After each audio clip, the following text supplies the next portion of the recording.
别的幼崽还在吃辅食和果泥的时候，我就可以凭借那2颗獠牙把一头野牛撕碎。护士长每回忆起检测数据，都会感到胆战心惊。我往我胖乎乎的小手里塞了一个奶瓶，里面装着的是专门给血族幼崽喝的人造血。我犹豫了一下，最终还是嘬了一口。对于喝血这件事，我心里还是有些抗拒，但身为血族的天性作祟，我觉得奶瓶里装着的人造血比小蛋糕还要香甜100倍。小小姐乖乖穿好衣服，王耀来看你喽。护士长说着，便摸了摸我的头，转身走了出去。我嘴里叼着奶瓶，颇有些迷茫地抬起头来，随后看向柯文王。见护士长走了，柯文便往桌子上一坐，笑道：“是啊，我们小小姐的爹地要来喽，开不开心？”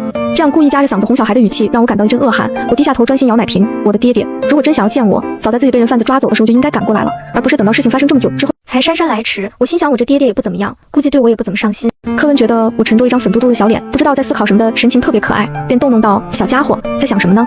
我脱口而出：“在想大爹。”与此同时，门外传来一道低沉冷淡的声音：“你说什么？”啪嗒一声，我手里的奶瓶掉落在地上。柯文神情一肃，慌忙从桌子上下来行礼：“始祖大人。”我先是从治疗舱内出来，蹲下身捡起地上的奶瓶，这才抬头去看这位据说是自己爹爹的人。他长相极其俊美，与我如出一辙的黑发赤瞳，长长的黑发蜿蜒在腰际，表情冷淡，带着些微的神性。始祖大人目光平静地低头看着还不到他膝盖高的小奶团，嗓音低沉磁性：“你刚才说什么？再说一遍。”我在他的身上感受到了巨大的压迫感，这样的感觉让我极其不好受。准确来说，我不喜欢任何比我强大的存在，这样会让我产生危机感。同理，面前这个爹爹也让我十分难受。我下意识抱紧自己的奶瓶，以一种警惕的姿势向后退了几步。躲什么？始祖大人问道。接着他走向我，那破人的威压刚一靠近，我全身的毛都要炸了起来。我躲开男人的触碰，走开。柯文慌得不行，提醒道：“始祖大人，幼崽受不了您的威压。”男人身形一顿，站在原地不动了。紧接着，那让我感到不适的气场也随之消散，或者说收敛。我警惕地盯着面前的男人，怀里的奶瓶倒是一直抱着没有撒手。5岁的小团子还不到他们膝盖高，即便是露出凶恶的表情，也只会显得我那双葡萄似的眼睛更大更可爱，没有丝毫攻击性。泽维尔此前一直觉得幼崽是这个世界上最无趣最柔弱的生物，随便一根手指头都能捏死，但现在看来，他的目光落在幼崽因为愤怒不自觉露出来的尖牙上。泽维尔扯唇笑出声来，他将我一把捞起来，伸出手臂，冷声命令道：“咬下去，这人有病。”我垂眸看着自己面前这只苍白、静脉明显的手臂，心说不咬白不咬，当机立断张开嘴咬了下去，啪嗒一口下去，我隐隐觉得有哪里不太对劲，这声音是不是有点太响了？下一秒，有什么东西从我嘴巴里掉了出来，我循着声音看过去，那是一颗牙，顶端尖尖，属于我自己的牙。我一时间愣住了，我从前无往不利的牙就这么断掉了？开什么玩笑！就在我愣神的那一刻，头顶传来一声嗤笑，我骤然回神，表情凶狠，笑什么笑？像你牙齿掉了。泽维尔漫不经心地说道。他摸了摸自己手臂上被血族幼崽啃破掉的那层皮，眼底闪过一丝深色，说话语气却很轻松。血族幼崽下一次的换牙期在7年以后，这段时间辛苦你一直豁着牙了。落下这句话之后，泽维尔唇边罕见地勾起笑意，饶有兴致地观察着这只幼崽的表现。我从地上捡起自己的牙，7年之后我多大？13岁。这7年难不成都要我豁着一颗牙吗？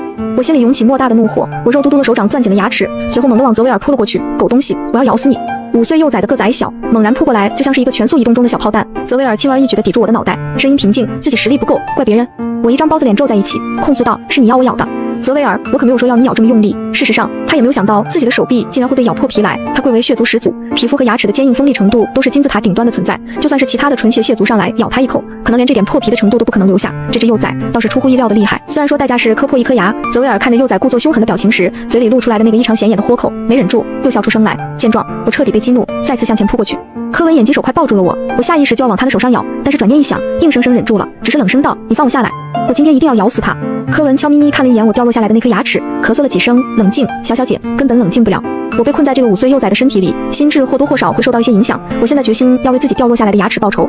泽维尔恢复了之前冷若冰霜的模样，微俯下身来，语气不急不缓：“等你实力足够的时候，再来找我报仇吧。”男人说这话时，语气是十足的轻蔑。说完之后，泽维尔直接转身离开了这间养育室，大门被关上。我终于被柯文放下来，幼崽表情极其凶狠，显然生气到了极点。柯文连忙安抚道：“始祖大人，他只是脾气古怪了一点，其实他还是非常喜欢你的。”我硬邦邦地说道：“我不需要他喜欢，这个自大高傲还喜欢欺负幼崽的神经病，等我长大了，非得把他的手给咬断。”柯文企图扭转我对王的印象，刚想开口，就听见面前的幼崽开了口：“我决定了，我一定要变强。”柯文一愣，有些欣慰：“这是当然，克利亚，你相信我，不出100年，你绝对会是我们血族，然后干死爹爹。”虽然说干死血族始祖这个志向非常狂妄、叛逆且伟大，但我现在只是一个5岁的血族幼崽，就算志向再如何伟大，我也还是要上血族幼儿园。我冷着脸坐在小木马上，和不远处嗷嗷大哭着的幼崽们形成鲜明对比。我旁边甚至有一名幼教老师拿着一只小熊玩偶在我面前晃了晃，然后掐着甜腻的嗓子说道：“克利亚宝贝，要不要玩小熊啊？”我看了一眼对方手上拿着的小熊，随后冷漠地移开视线。这幼崽还挺特别的，能说不愧是王的幼崽吗？1个上午过去，幼崽们对学校有了一定的熟悉，开始互相玩了起来。除了我仍旧坐在那只刷着漂亮油漆的小木马上，一晃一晃地观察着周围。就在我出神的时候，身边忽然钻出来一颗毛茸茸的脑袋。我低头一看，发现那是一个金色头发的胖胖小男孩。小男孩十分霸气地递给我一块巧克力，说道：“这个给你，你做我的女朋友，以后这个幼儿园我罩着你。”我重复问了一句：“女朋友？”对。小男孩用力点头，骄傲地拍了拍自己的胸脯：“我是这个幼儿园块头最大的，只要你做我的女朋友，就没人敢欺负你了。”接着，像是怕我不信他，小男孩还指着不远处几个占据了海洋球乐园视野最好位置的几个小女孩，说道：“看到了吗？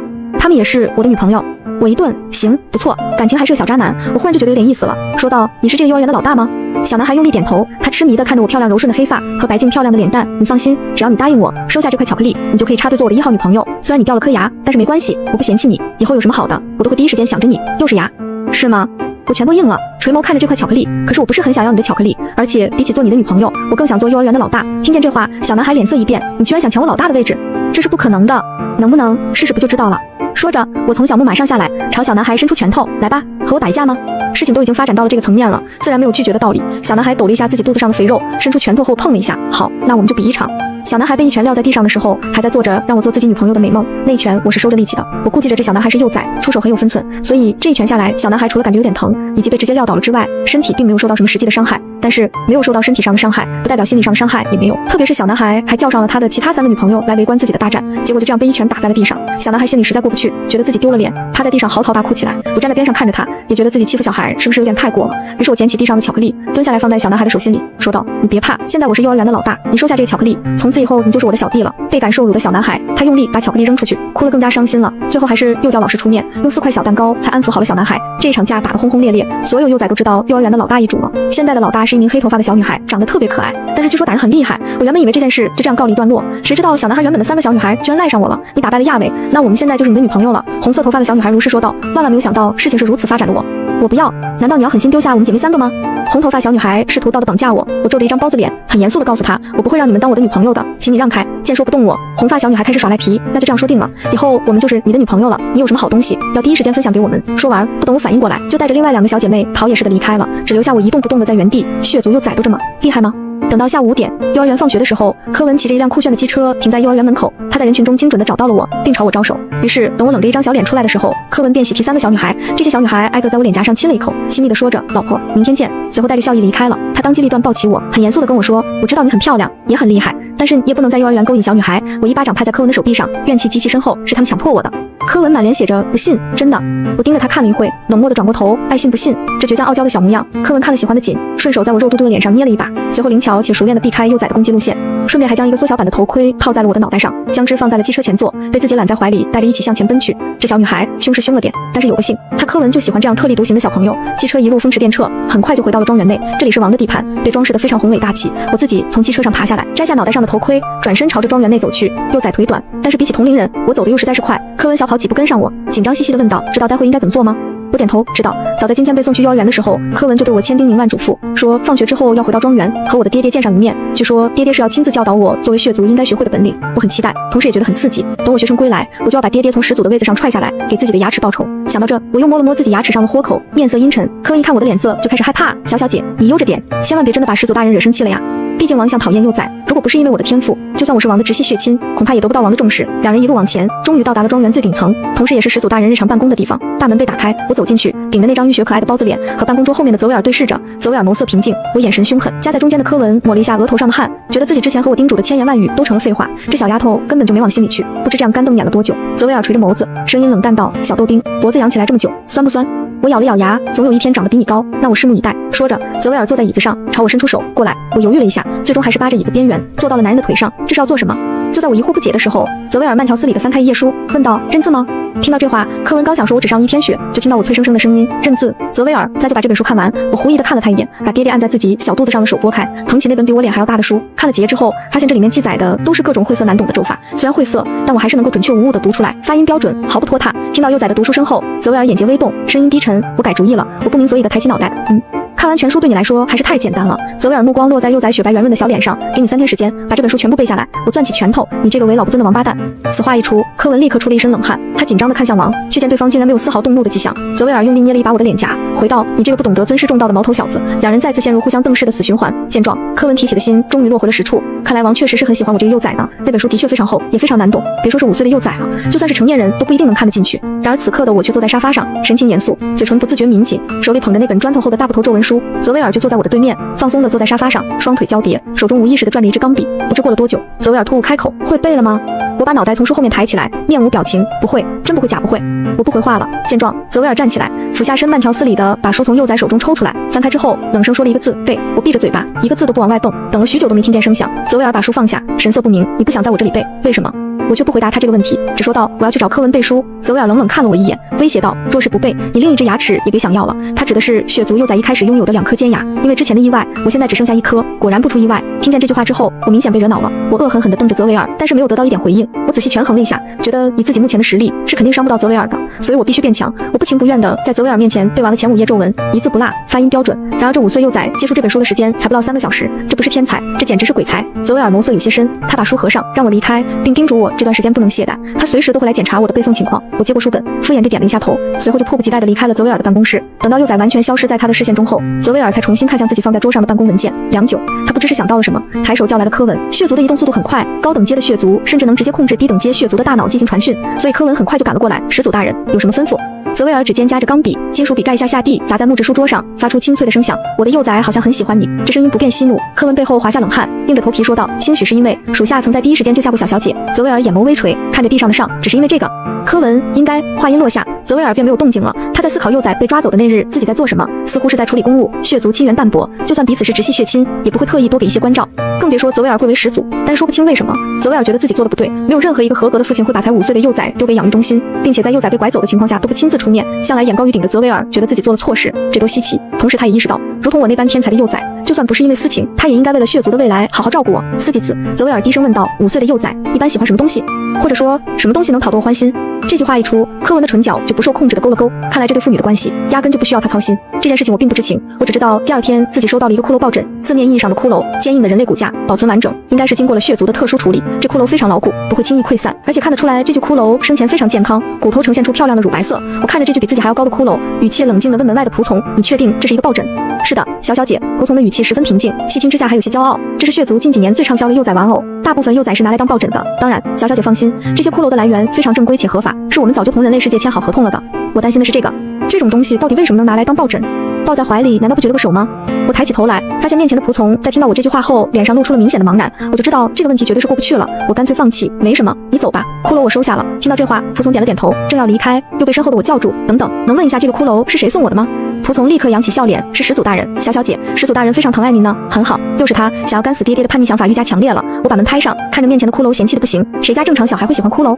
但是转念一想，这里是血族，说不定人家血族的审美就是这样的，理解是能理解，但我到底不敢苟同。我努力地把骷髅搬到了房间角落，然后盖上一层白布，遮得严严实实，眼不见心不烦。做完这一切之后，我重新爬上床，趴在被褥上开始看那本厚重的咒文书。泽维尔给了我3天的时间，虽然我很讨厌这个爹爹，但是我会努力用3天时间背下这本书。事实上，在没有重生之前，在那个危机四伏的末世，我最擅长做的就是在极短的时间内观察并记住当时的地形，因为这样最有利于战斗。好不容易能安定下来，我自己也想尝试触碰自己的记忆极限。背书是当前最简单最有效的训练方法。于是乎，在接下来的几天，无论是在庄园还是在学校，我逮住机会就从自己的蝙蝠小背包里拿出那本大部头书籍，认真背诵。3天时间很快过去，泽维尔即将来检查我的背诵成果。泽维尔敲响我房门的时候，我正窝在被子里面睡觉。小家伙睡姿非常规整，才5岁，手短腿短的，睡觉的姿势却已经向军队靠拢，属于万一有风吹草动就能够及时跳起攻击的姿势。这样一个睡觉姿势出现在5岁幼崽的身上，显然不太符合常理。但是泽维尔联想了一下我的其他行为，觉得这一点也无所谓了。但是该说不说，就算我睡得再如何正经，我那张包子脸依旧十分可爱。泽维尔坐在窗边等了一会，直到太阳升起来，他才伸出手去推熟睡的幼崽，几乎是手一碰上，我就立刻睁开了眼睛，那敏锐程度就跟刚才是装睡一样。清醒过来之后，我见床前的人是泽维尔，便放下警惕心，转而从枕头底下把书拿了出来，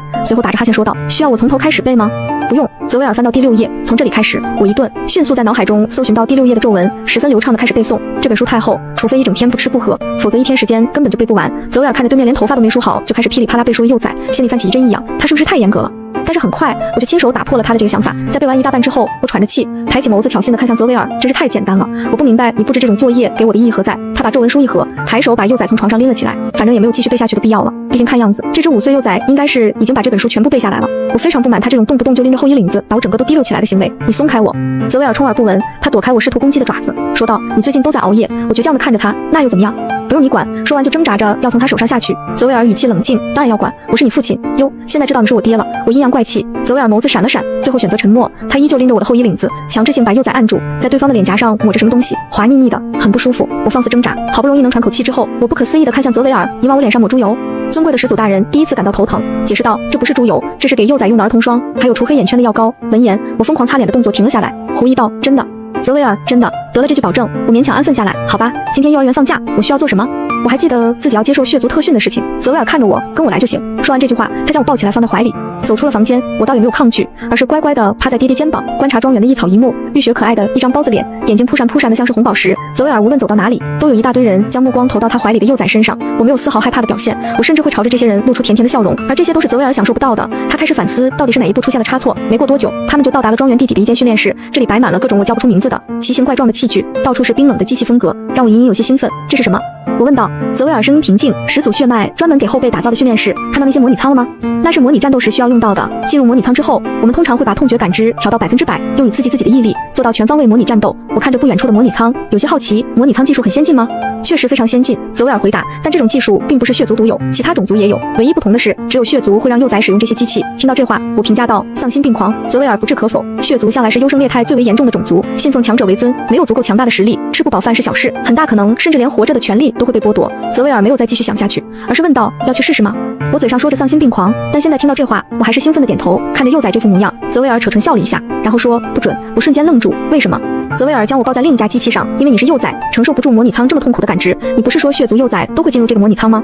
泽维尔点了点头，是这样没错，但是5岁到20岁对于寿命悠长的血族而言，都属于幼崽范畴。泽维尔给我戴上头盔之后，我所听到的声音就变得沉闷起来。不要急，等你到了13岁，我会安排你进入模拟舱练习，到时候你的豁牙应该也长好了。我攥紧拳头，豁牙这个梗是过不去了吗？但紧接着，我就听到耳朵里传来熟悉的炮弹声，这些声音格外密集，在我的耳中轰然炸开。说不吓人是假的，但我上辈子一直都是和这种声音作伴，所以我并不觉得害怕，甚至还在分析这些声音哪些属于大型武器，哪些属于小型武器。朦胧中，外面传来泽维尔意外的声音，居然不害怕吗？这个年龄段的幼崽是听到烟花爆竹声都会被吓哭的程度，但是看我悠然自在的样子，显然并不害怕。泽维尔抿了抿唇，在座椅旁边按下按钮。与此同时，我看到我戴着的头盔上出现一只断掉的、血肉模糊的手臂，大概是脑内投影技术。我稍微惊讶了一瞬，但很快镇定下来。这估计是在我脑内模拟出的战争视频，没有任何打码，所有血淋淋的场景悉数在我脑内呈现出来，残忍又恶心，画面极其真实。我总感觉自己鼻尖似乎萦绕着某种去除不掉的血腥味。不过像这种画面都已经是我上辈子司空见惯了的，甚至上辈子还要更恐怖一些，因为大部分丧尸都非常丑陋，缺胳膊少腿都还算好的，主要他们控制不住自己的咸液，口水滴落下来，恶臭的不行。现在这个好多了，仅仅只是血腥的一点而已。不知道过了多久，我都快等在里面要睡着了，画面和声音才停下来。5岁的小幼崽安安静静地坐在座位上，看起来分外淑女和乖巧。泽维尔帮我把头盔取下来，我一抬头就看到他手里不知道什么时候拿了一个高脚杯，此刻里面盛了一半的新鲜血液，和我之前闻到的一模一样。原来不是视觉产生感知，只是这个家伙趁我在忙偷偷吃毒时，我移开目光，不在你面前的爹爹，继续尝试着训练室的其他器具。泽维尔看着幼崽忙碌的背影，陷入深思，居然一点心理阴影都没有留下。泽维尔稍微有些讶异，接下来的几天，我只要一有时间就会往这间地下训练室跑，什么都要碰上一遍。那个用来训练胆量的头盔已经被我抛弃了，对于我来说，这东西卵用都没有。我现在钟情于各式各样的热武器和冷兵器，不足人膝盖高的幼崽，双手托举着比我整个脑袋还要大的离子炮，对准不远处的靶子不停射击，大概每20发换一样武器，均衡发展，并且准头极佳，每一次都是正中红心。柯文站在泽维尔的身后，摸着下巴说道：“这完全不需要我们动手教啊，始祖大人，用不用给小小姐发一把配枪？”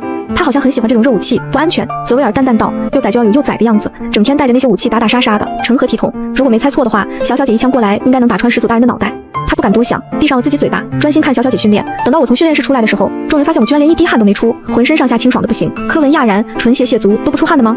泽维尔淡淡瞥了他一眼，柯文瞬间不说话了。我也不知道自己为什么没有出汗，按理来说，经过这么多轮训练之后，我早就应该感到精疲力竭，甚至大汗淋漓了。可是没有，我甚至觉得自己大概还能绕训练场跑上几圈。泽维尔倒是没有说其他的什么，只是看了眼我嘴里的尖牙，问道：“后背痒吗？”我不明所以，什么？说着伸手想去摸自己的后背，精力发泄不完，你的翅膀要长出来了。泽维尔说道。话音落下，我立刻就想到了和柯文初见的时候，对方背上那硕大的蝙蝠翅膀，我顿时眼睛一亮，我也会有吗？所有血族都会有。泽维尔说道，翅膀不长出来，你的精力就永远发泄不完，因为翅膀的长出需要大量精力，耗神伤身。每一只血族幼崽长出翅膀的那一刻，都是他们人生的转折点，这意味着从此以后，他们就是一只真正的血族了。泽维尔抱起我，朝着楼上走去。他们沿着曲折的回廊一路向上，来到了庄园天台上。庄园建得非常高，一眼望不到底，甚至能隐隐瞧见底下的云海。泽维尔抱着我来到了天台栏杆边上，那一瞬间，我脑海中闪过不太妙的直觉。泽维尔让我去看天台底下，问害怕吗？我眼睛眨也不眨地望着下面，不，第二个字还没蹦出来，拖住我身体的那2只手就骤然松开，我直接从天台上被扔了下去。我能感觉到自己的身体正在急速下坠，冷风刮过脸颊，刀扎一样的痛。庄园是很高没错，但是这么降落下去，落在地上被摔得粉身碎骨，其实也就是一眨眼的事情。我在心底把泽维尔骂了个底朝天。我想起自己的翅膀，于是拼命调动自己全身的感知到后背上，企图把自己的翅膀弄出来。没过多久，后背蝴蝶骨的位置隐隐有发热发痒的征兆，应该是翅膀快要出来了。但是无论我如何努力，这翅膀就是死活不出来。我急得双眼冒出红光，尖牙刺破嘴唇，蝴蝶骨的位置越来越烫，但就是没有办法把翅膀弄出来。情急之下，我试图抓住庄园建筑中凸出来的东西，但幼崽力气太小，再加上手短，压根碰不到墙壁。我往底下看。看了一眼，地面已经离我越来越近了，大概半息过后，我就会摔在地上，血肉模糊。不会吧，真要死了！与此同时，顶楼天台上，泽维尔面色平静，抬起手来，身后早就按捺不住的柯文立刻向下俯冲，只一瞬就在我落地前抱住了我，向下坠落的感受骤然消失，我感觉到自己进入了一个温暖的怀抱中。我颤颤巍巍地睁开眼睛，立刻就看见柯文那张俊逸的脸蛋，对方一向散漫的脸上此刻布满焦急的神色。小姐，你有哪里受伤吗？说着，一只手就翻来覆去检查着我裸露在外的皮肤，想看我有没有受伤。我抓住他的手，摇头表示自己没事。就在这时，泽维尔也从天台上下来了，对方的翅膀足有2米宽，看起来极其震撼壮观，一瞧便知其中蕴含的强大力量。宽大漂亮的翅膀，这是血族强大的象征。泽维尔现在出现在我面前，就像是故意来炫耀的一样。再联想到对方毫不犹豫，没有一点提示就把我往天台下扔的行为，我牙齿痒得不行。我拼命挣脱开柯文尔的怀抱，跑到泽维尔那边，伸出双臂讨要抱抱。泽维尔眉毛动了动，伸手将我抱起来。下一刻，幼崽就用那一颗仅剩的尖牙死死刺破泽维尔的颈部皮肤。上次2人初见的时候，我擦破了泽维尔的一点皮，代价是留下一颗尖牙。现在却不同了，应该是经过了一段时间训练的缘故。这次我竟然轻而易举地用那一颗牙齿刺破了泽维尔的皮肤，圆圆的伤口处留下了新鲜的血液，暗红的血迹流下来，弄脏了始祖大人洁白的衣角。而泽维尔甚至连眉头都没有皱一下，他只是垂眸看了一眼还在紧紧咬着自己不放的幼崽，淡声说了句：“怎么，牙齿不想要了？”我充耳不闻，依旧紧紧叼着那块皮肤，尖牙深深地刺进去，血越流越多。泽维尔仿佛感觉不到痛，不知道过了多久，他终于抬手扶起我的脑袋，强迫我松开自己的牙齿。幼崽被拨开脑袋和牙齿之后，眼睛里面依旧是凶狠的神色，看着泽维尔，仿佛看到了自己的仇人。那张粉嫩的唇瓣上流淌着鲜血，有我自己的，也有从泽维尔身上沾上的，总之很脏，简直不能看。柯文伸手递过来一张帕子，泽维尔接过去帮我擦干净嘴角，但是我现在讨厌极了这个家伙，拼命挣扎，就是不愿意叫对方碰到自己。后来我干脆从泽维尔的怀抱中下来，加速抱住柯文的小腿，试图爬到对方身上去。柯文对我可爱的心都化了，连忙将我抱起来，然后不好意思地把手帕拿回来给我擦拭着。我这回不躲了，乖乖地任由柯文帮我擦嘴，小模样乖得不行，和在泽维尔怀里的时候形成鲜明对比。我现在看见泽维尔就烦，哪有人像他一样当父亲的，连声招呼都不打就把人扔下天台，要是我摔死了。我想想自己重生到现在才多久，我惜命得很。见泽维尔居然还想绕过来看我一眼，我直接翻了个大白眼，抱住柯文的脖子，地上也把脑袋埋起来，保证泽维尔什么都看不到。柯文站在原地，朝着泽维尔尴尬地笑了笑，那什么，始祖大人，要不要属下帮您处理一下伤口？话音